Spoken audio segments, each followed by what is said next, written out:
Cuba teka artis mana yang datang. Kau dengar lagu ni, kau komen. Pedih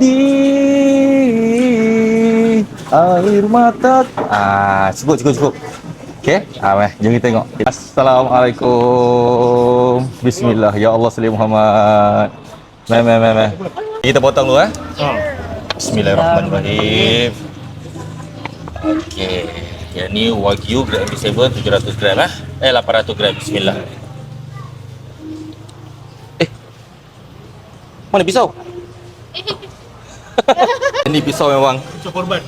Victorinox korban lah. Korban besar lagi. Bismillah potong Okay. Itu dia. Kita dapat medium cantik merah.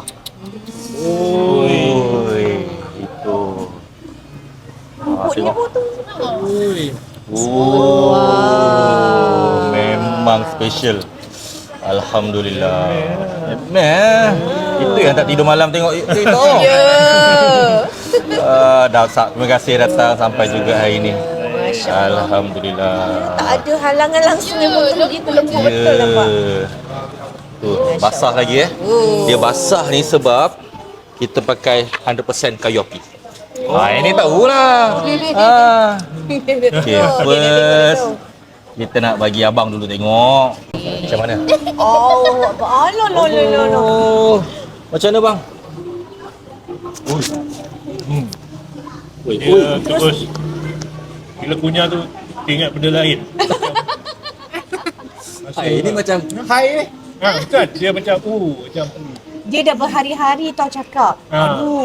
Berhari-hari Ya, Kak. dia cakap tempat ni. kunyahnya rasa je dia dah pergi satu tempat yang very soothing, relax gitu. Sekarang kita cakap sini kan. Kita cakap sini kan. Okay. Sekarang ni akak belakang saya nak tengok. Bismillah. Bismillahirrahmanirrahim. Macam mana kak? Lembutnya ya Allah. Subhanallah, sedap. Okey. Lembut. Pakatlah abang memang dia kata kita kena datang.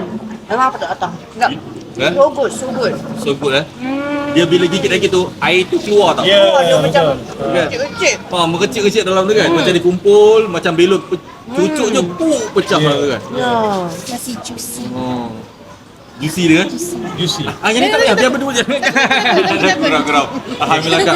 Terima kasih sebab datang kedai kami. Alhamdulillah. Terima kasih banyak-banyak. Terima kasih. This is amazing. Baik. Alhamdulillah. So okay semua Thank you so much. Baik. Terbaik. Baik.